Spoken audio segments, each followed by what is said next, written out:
The massive hegemony vessel Eternal Dawn drifted silently through the void, its crystalline hull refracting starlight in mesmerizing patterns. Behind it stretched a convoy of 27 ships, each carrying thousands of colonists in suspended animation.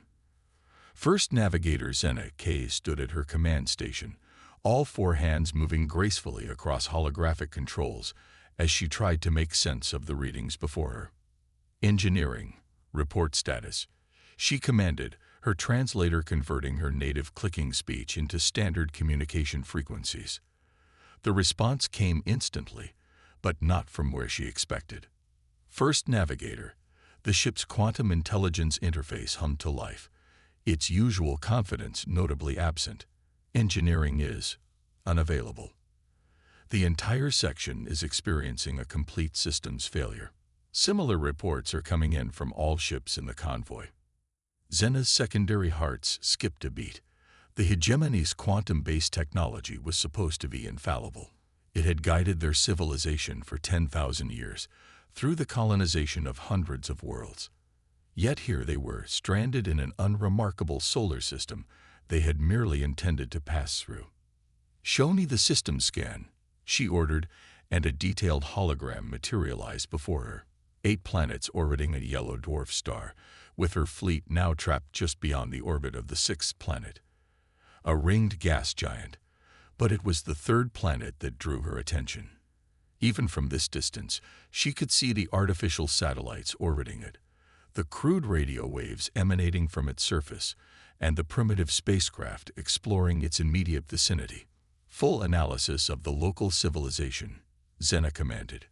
The quantum interface compiled the data, presenting it in a cascade of information that would have overwhelmed a lesser species. The inhabitants called themselves humans.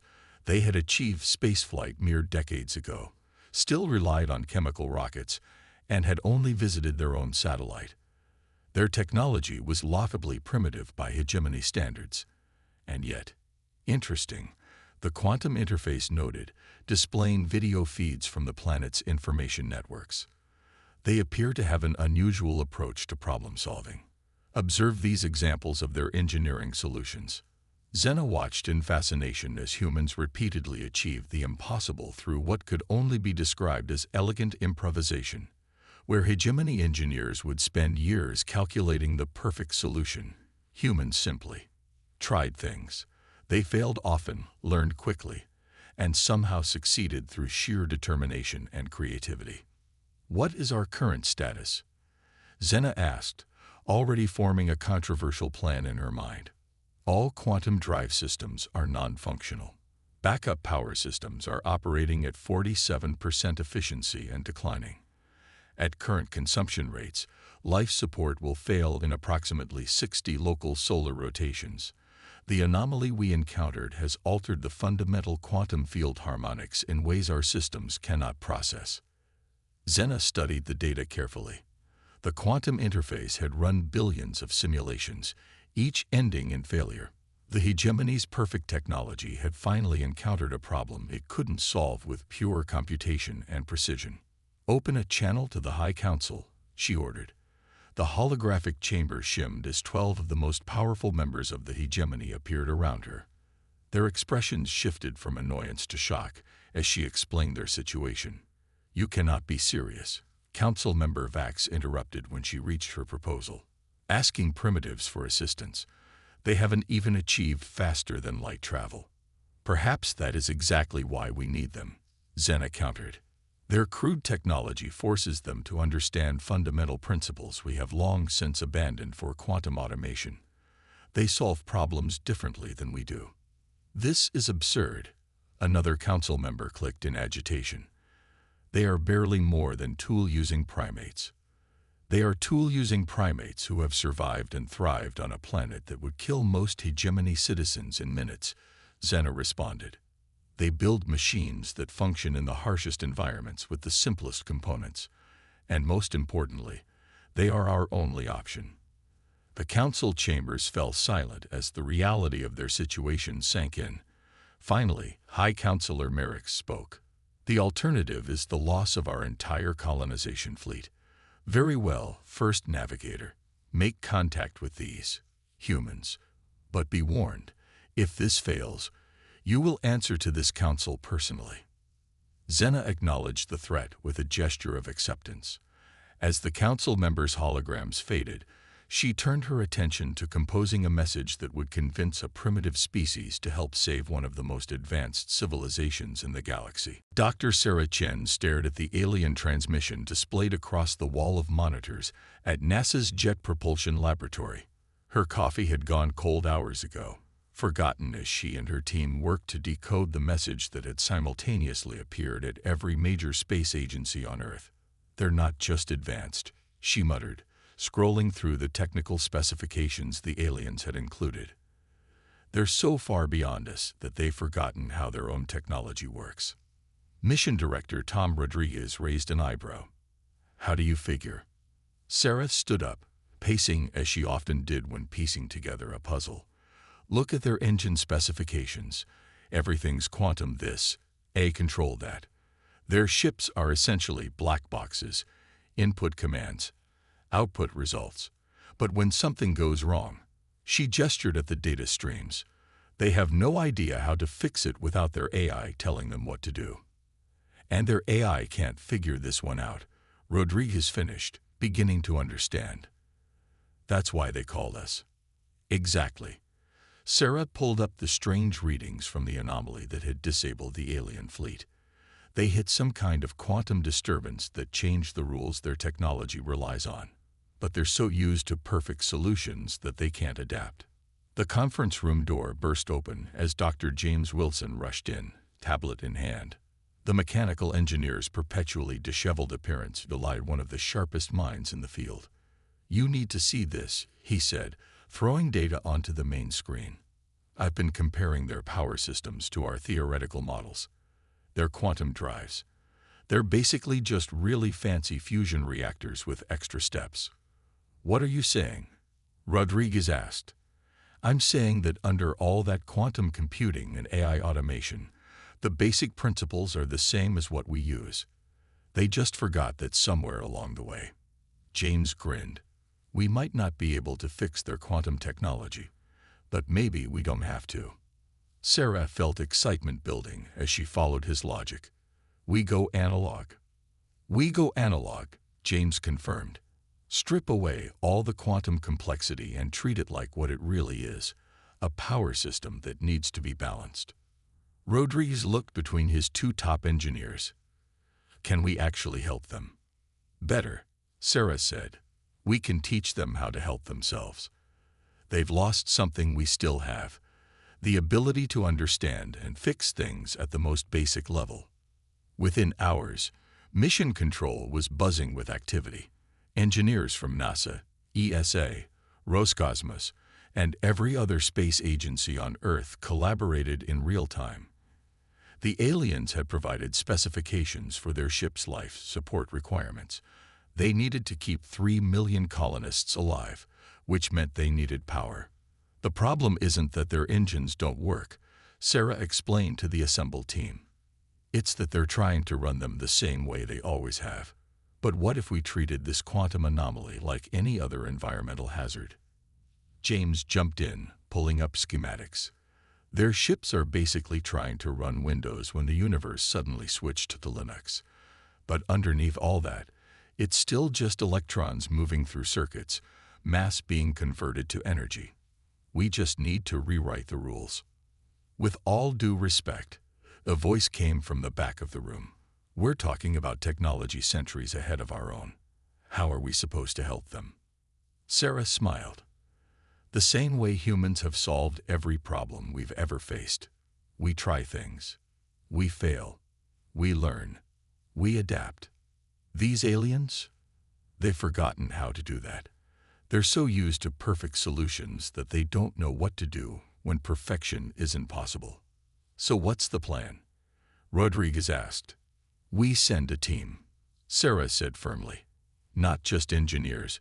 We need problem solvers. People who can think on their feet, who understand fundamental principles so well they can apply them in new ways. The aliens have given us access to their technical databases. We study what we can on the way there. But most importantly, We bring what they've lost: human ingenuity. Rodriguez nodded slowly. I'll take it to the Security Council. How many people do you need? Sarah and James exchanged looks. 6, they said simultaneously. A small team, Sarah explained. People who can learn fast and aren't afraid to break things to fix them. Because trust me, we're going to break a lot of their preconceptions about how technology should work. As the room cleared out, Sarah turned back to the alien specifications.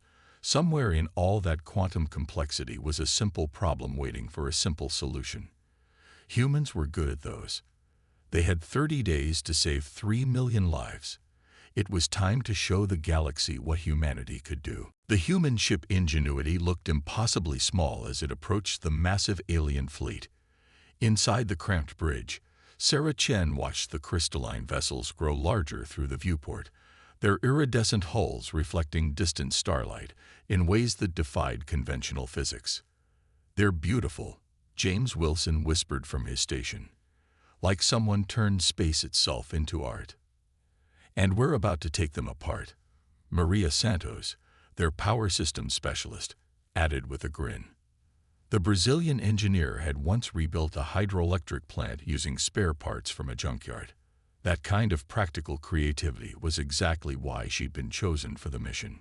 The team's small vessel, hastily retrofitted with compatibility systems provided by the aliens, docked with the Eternal Dawn with a gentle thud. Sarah led her team through the airlock, where they were met by First Navigators NK and several other alien officials. Sarah's first impression was that the aliens looked like elegant praying mantises crossed with jellyfish, their translucent bodies housing visible clusters of organs that pulsed with bioluminescence. But it was their eyes that caught her attention, multifaceted crystals that seemed to process light in ways human eyes never could. "Welcome aboard." Zena's translator converted her clicks and whistles into smooth English. "We are grateful for your assistance, though I must admit some confusion about your equipment." Sarah glanced at the toolkits her team had brought: manual diagnostic tools, basic mechanical implements, and what probably looked like primitive instruments to the aliens. "Sometimes the old ways are the best ways," she said diplomatically. "Could you show us to your main engineering section?" The alien engine room was a cathedral of light and impossible geometry. Quantum matrices pulsed with energy, while holographic displays showed mathematical formulae that made Sarah's head spin. But underneath the technological wizardry, she could see the basic principles at work. "Okay," James said, pulling out a simple voltmeter. "Let's see what we're really dealing with." The alien engineers watched in horror as the humans began attaching primitive sensors to their quantum systems. One of them stepped forward, mandibles clicking rapidly. "Please, these are delicate quantum matrices. They require specialized diagnostic tools." "With respect," Maria interrupted, reading data from her tablet. "Your specialized tools aren't working. Sometimes you need to go back to basics."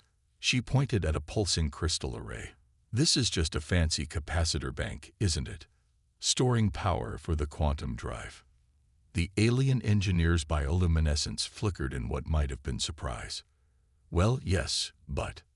"And this," Sarah added, tracing a complex network of crystalline pathways, "is essentially a waveguide system for your quantum fields. Strip away all the advanced technology, and you're still working with energy transfer and containment." "But the quantum harmonics," another alien began, "are messed up." "Yes," James finished, "but energy is energy. The laws of physics still apply, even if they're being applied differently." He held up his tablet, showing a simple wave pattern. "Look at this. Your quantum field isn't just distorted. It's been phase shifted." Sarah felt excitement building as she followed his logic. "It's like, imagine you're trying to play a DVD in a Blu-ray player. The basic principle is the same, reading data with light, but the formatting is all wrong." "Exactly." James turned to the aliens. "Your quantum drives aren't broken. They're just trying to read the universe's new format with old software." The aliens stared at them, their crystalline eyes refracting light in patterns of confusion and perhaps hope. Xena stepped forward. "Can you fix it?" "Fix it? No," Sarah said honestly. "But we might be able to help you adapt to it." She turned to her team. "Maria, start mapping the power fluctuations in their backup systems. James, I want detailed scans of those quantum matrices. Let's see exactly how this phase shift is affecting them. Dr. Patel, break out the particle detectors. If this anomaly changed the quantum fields, there might be residual traces we can analyze." As her team sprang into action, Sarah noticed the aliens watching them with increasing interest. Their horror at the humans' primitive tools was being replaced by fascination at their methodical approach. "I don't understand," one of the alien engineers admitted. "Our quantum intelligence ran billions of simulations." "That's the problem," Sarah explained gently. "Your eye was looking for a perfect solution. We're not looking for perfect. We're looking for possible." She pulled up a holographic display of the quantum field distortion. Sometimes the best way forward isn't the most elegant one. The alien's bioluminescence pulsed in what might have been understanding. "How can we assist?" Sarah smiled. "First, I need you to tell me everything you know about how these engines worked before they were quantum-based. Sometimes to move forward, you have to look back." As the aliens began sharing their historical technical knowledge, Sarah couldn't help but feel a sense of irony. They had called humans primitive, but that very primitiveness, their understanding of basic principles, their willingness to get their hands dirty, might be exactly what was needed to save 3 million lives. The real work was about to begin. 2 weeks into the mission, the Eternal Dawn's engine room had been transformed. Holographic displays now shared space with improvised diagnostic equipment, and pristine quantum matrices were surrounded by jury-rigged sensor arrays. The deck plates vibrated with a low hum as another test sequence initiated. "Power flow stable at 20%, Maria called out, her eyes fixed on readings that mixed alien quantum metrics with human engineering measurements. "Quantum field harmonics are holding." Sarah watched the energy patterns pulse through the crystalline conduits, her heart racing. This was test number 47, and for the first time, the quantum fields weren't collapsing immediately. Beside her, James monitored the phase variance with equipment that would have looked more at home in a 20th century radio station than an advanced alien vessel. "It's working," one of the alien engineers, Telvax, clicked excitedly. Over the past weeks, he had become their strongest advocate among the hegemony crew, fascinated by humanity's intuitive approach to problem-solving. "The quantum matrices are accepting the modified carrier wave." "Don't celebrate yet," Sarah cautioned, though she couldn't keep the excitement from her voice. "Take it up to 30%, Maria. Let's see if—" A sharp crack echoed through the chamber as one of the crystal conduits fractured, releasing a spray of quantum particles. Emergency containment fields snapped into place as the test system shut down. "Well," James said, already moving to examine the broken component, "that's one more way we know doesn't work." To everyone's surprise, Telvax began making a rhythmic clicking sound that their translators eventually rendered as laughter. "You humans are extraordinary," he said. "Any hegemony engineer would be devastated by such a failure, yet you treat it as data." "Because it is data," Dr. Patel replied, downloading readings from the test. The quantum physicist had adapted remarkably well to working with technology centuries ahead of her understanding. "We now know that the quantum fields will stabilize at 20% but become unstable at 30%. The question is, why?" Sarah studied the fractured crystal, an idea forming. "Telvax, you said these conduits were grown using quantum-guided crystallization, right? They're perfectly formed at the atomic level." "Of course," the alien replied. "Random imperfections would disrupt the quantum fields." "Would they?" Sarah mused. "Or would they give the fields room to adapt?" She turned to James. "Remember that old trick for strengthening glass? The one they used in medieval times?" James's eyes lit up. "Deliberate imperfections. They would add stress points that actually made the whole structure stronger. He turned to their alien colleagues. Your technology is built on perfect quantum symmetry, but what if that's the problem? The anomaly changed the underlying quantum fields of space itself. Maybe trying to force perfect symmetry is like trying to push a square peg through a round hole. You're suggesting we intentionally introduce flaws into our quantum matrices. Another alien engineer, Venzira, sounded scandalized. That goes against every principle of hegemony engineering. Exactly, Sarah said softly. And maybe that's why you couldn't solve this problem. You're too used to perfect solutions. She pulled up a holographic display of the quantum field readings. Look at the patterns when the field stabilized at 20%. They're not perfectly aligned anymore. They're adapting, finding new pathways through the imperfect space. The aliens gathered around the display, their crystalline eyes refracting light in complex patterns as they processed this radical idea. Finally, Telvax spoke. Even if you're right, how would we introduce controlled imperfections into quantum-perfect crystals? Maria grinned, pulling out a small device from her toolkit. Ever hear of ultrasonic drilling? We use it to create microscopic stress patterns in materials. With some modifications, she glanced at the alien technology around them. Well, let's just say we might be able to give your quantum crystals some character. Over the next several hours, the engine room became a bizarre fusion of ultra-advanced alien technology and improvised human engineering. Dr. Patel calculated precise patterns of imperfection that would allow the quantum fields to flex without breaking, while Maria and James modified their equipment to work with the alien crystals. The aliens watched in fascination as the humans essentially introduced controlled chaos into their perfect systems. Some seemed horrified, others intrigued, but all were captivated by the sheer audacity of the approach. Ready for Test 48, Sarah announced, double-checking the containment fields. Starting power flow at 10%. The modified crystals hummed, their perfect symmetry now marked by carefully calculated flaws. The quantum fields flickered, struggled, and then stabilized. 20%, Maria called out. The hum deepened but remained steady. 30%. The crystals glowed brighter, their imperfections actually helping to distribute the quantum stress. 40%. 50. 60. Sarah held her breath as the power levels continued to climb. The quantum fields were no longer fighting against the changed laws of physics. They were adapting to them, finding new pathways through the deliberately imperfect crystalline structures. Power flow stable at 70%. Maria's voice cracked with excitement. Quantum field harmonics are holding. We did it. The engine room erupted in a mixture of human cheers and alien bioluminescence. Telvax turned to Sarah, his crystalline eyes refracting joy. You've done the impossible. You've taught perfect technology how to be imperfect. Sarah shook her head, smiling. No, we've taught it how to adapt. Sometimes the strongest systems are the ones with room to bend rather than break.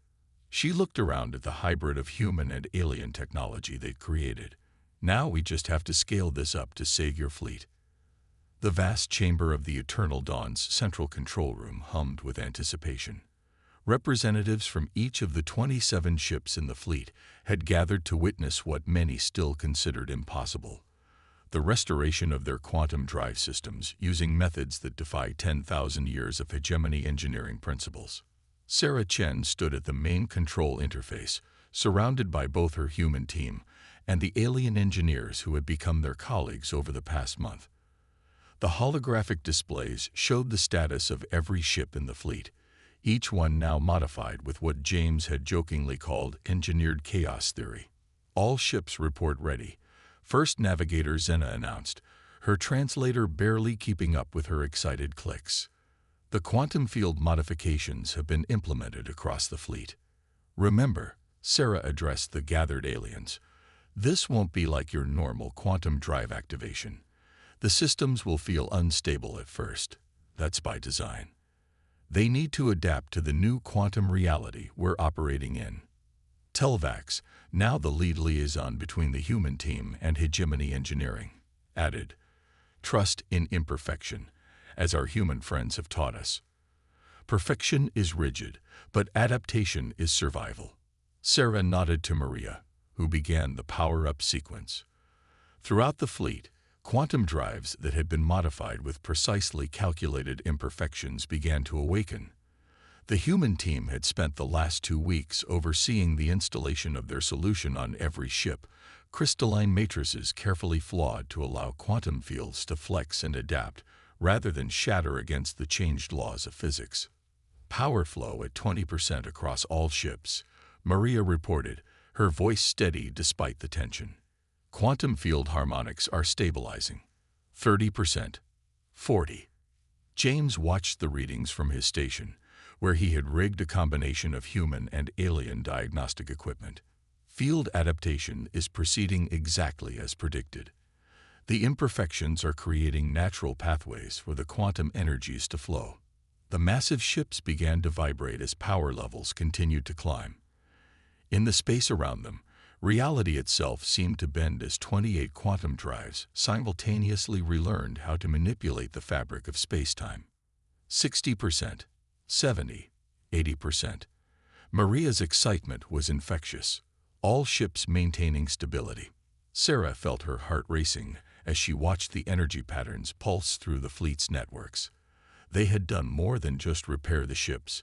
They had fundamentally changed how some of the most advanced technology in the galaxy worked, using principles that would have been considered primitive just weeks ago. "All ships at full power," Xena announced, her bioluminescence pulsing with joy. "Quantum drive networks are fully operational." The control room erupted in celebration, humans cheering, aliens glowing in patterns of pure elation. But it was the next moment that would be remembered in both species' histories. High Counselor Merrick's hologram appeared in the chamber, surrounded by the full Hegemony Council. The room fell silent as the ancient alien leader surveyed the scene. "First Navigator Xena," Merrick's clicks echoed through the translator. "Your faith in these humans has been vindicated beyond all expectation. But more than that, you have helped us remember something our civilization had forgotten in its pursuit of perfection." The council leader turned to face Sarah and her team. "You humans are so young, so primitive in many ways. Yet you understand something we lost sight of over millennia of advancement. The strength of adaptation, the wisdom of imperfection, the power of looking at old problems with new eyes. We just did what humans always do," Sarah replied honestly. "We try things. We fail. We learn. We adapt. And in doing so, you have taught the hegemony itself how to adapt." Merrick's crystalline eyes refracted light in complex patterns of respect. "This day marks more than the saving of our colony fleet. It marks the beginning of a new era of cooperation between our peoples." Telvax stepped forward. "High Counselor, I request permission to establish a permanent engineering exchange program with Earth. There is clearly much we can learn from each other." "Granted," Merrick's responded immediately. "And more than that, I hereby extend an invitation to humanity to join the hegemony, not as subordinates, but as equals. Your perspective, your creativity, your very primitiveness may be exactly what our civilization needs to face the challenges ahead." Sarah looked around the control room, at humans and aliens working together, at the seamless blend of advanced technology and basic principles, at the barriers that had been broken down between their species. "We would be honored," she said, "as long as you understand that we'll probably keep breaking your perfect solutions to find better imperfect ones." The alien leader's translator rendered what could only be laughter. "We would expect nothing less from humanity. After all, you've proven that sometimes the best way forward is to step backward first, to remember the fundamental truths we built our advancement upon." As the fleet prepared for departure, now repaired and improved in ways its builders could never have imagined, Sarah realized they had achieved something far greater than a technical solution. They had bridged a gap between two very different ways of thinking, proving that true advancement comes not from abandoning the basics, but from finding new ways to apply them. The hegemony ships disappeared into quantum space one by one, their drives humming with a new harmony born of imperfection.